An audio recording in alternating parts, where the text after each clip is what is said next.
I don't think that men are cowards. I think what men have been saying in the comments is we continue this conversation about protection, is saying that the possibility of losing your life and losing and your family and your loved ones losing the person that was in that position to protect them, we just have to measure that and say whether or not my intervention is worth that and resounding. I think the answer has been it's just been no. It's just been no. And there have been great conversations in the comment section. One of those being like there's differences in how we look at each other's community. You protect mine and I protect yours. And in our absence, we'll protect each other's.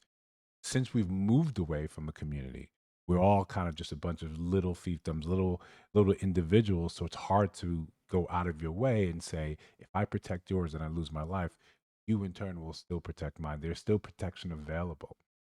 So in this case, one of the other things we're talking about instances where men have lost their lives when they've intervened on a woman's behalf. So I wanted to highlight some of those one of the ones that I talked about, and I previously tried to upload this, but I think the audio it was kind of mute. So let's get into this. Story. Police are searching for as many as 5 people accused in the killing of a man on the Upper West Side. Naveen Dhaliwal reports his family says he died a hero. He was a brother, a son. A heartbroken Pasram John Sumwar stood at the front of this building on West 96th Street, where his cousin Alfred Soto was killed on the 6th floor. Disbelief, trying to find out what happened. Sumwar says the 46-year-old Soto lived on the 11th floor when a neighbor on the 6th floor called him Friday morning for help, saying her 19-year-old daughter was being threatened. Soto ran down to help. He definitely protected family and, stand-up guy. He says about 5 men knocked on that lower floor apartment door looking to take a dog from the teenage girl. Instead, police say the group got into an argument with Soto. A scuffle happened. He was jumped and stabbed multiple times. Soto's sister says the family was recovering from their mother's death from cancer just a month ago, and now her brother is gone too. He did what he had to do to try to protect this woman's daughter, and I'm glad she was protected, but unfortunately he lost his life. A selfless act is what they call it. To help someone is how he lived. He was a good man and a good heart. So right there, I think a lot of us we understand that that's that's the lot. That's the line that happens afterwards after you're gone. Are you a good man? I'm glad that this woman's daughter is protected. But then that's it. Like what about your family? What about those that again you signed up to protect? You decided this is what was worth it for me. It's just gone. And all we're left with is, oh, hero. Or he did the right thing. Now who does right by your family? So what we're that little bit of gratitude, does it even amount to gratitude? It's more just like of a byline. So this is one thing that men have been saying, but we're looking towards the other extreme where there's no gratitude. It's just like this is what's expected of you. Because I exist, you're supposed to do this. You're supposed to go out your way and potentially sacrifice give the ultimate sacrifice just because I'm a woman. The men are intrinsically or across the board in comics, it's not worth it. It's not worth it because we're not who we once were in the past. I've got two more examples, but they're not videos, so you're just gonna have to bear with me looking at my face as I go over these articles. So this was in Georgia. A man in Georgia was shot to death while trying to intervene in an argument between a boyfriend and girlfriend, and the boyfriend is charged with his murder.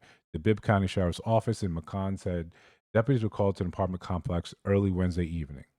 Deputies arrived to find a man had been shot and killed. He was later identified as a Matthew Rachala, 37.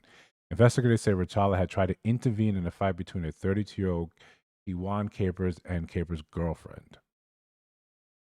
That's when they said Capers shot Rachala and then left in his girlfriend's car. Capers was later found arrested after trying to run away. He's charged with murder and aggravated assault and robbery. So again, this is just the classic Good Samaritan. He jumped in, saw the domestic violence situation occurring, and said, "I'm going to jump in. I'm going to intervene," and it cost him. Just as easily, he could have called the cops, right? And I think most law enforcement will tell you, all the cops don't intervene because even they understand domestic violence situations is already charged. And you go in there thinking that you're here the way you're taught. You come in there, the woman's a victim. You come in to save her and intervene with her. Then there's so many instances, both of them turning on you. And this is as a cop. This is what you're supposed to be prepared for. You're supposed to be trained for. But normal civilians, that's not your lot in life. What we see sometimes happens is both turn on you. Man loses his life, or critically injured, severely, injured for the rest of his life, and they just go off and they repeat the same cycle over and over again. Let me give this last one. Same deal. Just listen to the voice. Dallas police were called to a shooting at Santa Ana Avenue and San Diego Drive around 11:15 p.m. Officers arrived to find a man shot in the chest in the street. First responders took the victim to a local hospital where he's being treated for severe injuries. Police said he's expected to survive. Good on him. Expected to survive. The backstory. A couple was driving on Santa Ana Avenue when they saw two men assaulting another man in the street. The victim, described as a good Samaritan, stopped his vehicle, exited, and broke up the altercation. The man who had been assaulted then walked several feet away, pulled out a gun, and opened fire on the group, striking the good Samaritan. The shooter and the two other men involved in the initial fight fled the scene, leaving the victim on the street. His female companion, who had remained in the car, called 911. So here, yeah, this is absent of intervening a woman. This is intervening on, hey, I see two men. This is going on. You intercede, and then it costs you. So what? Again, men aren't saying that they're afraid to do it. It's still happening. Men are still doing these things, and even from, not when we're going to the extreme where violence is involved, but they're still following that drive, that need. Men are just trying to balance it. Just trying to say that the way the world is devolving to more of us being individuals in a community, it's no longer worth that intervention.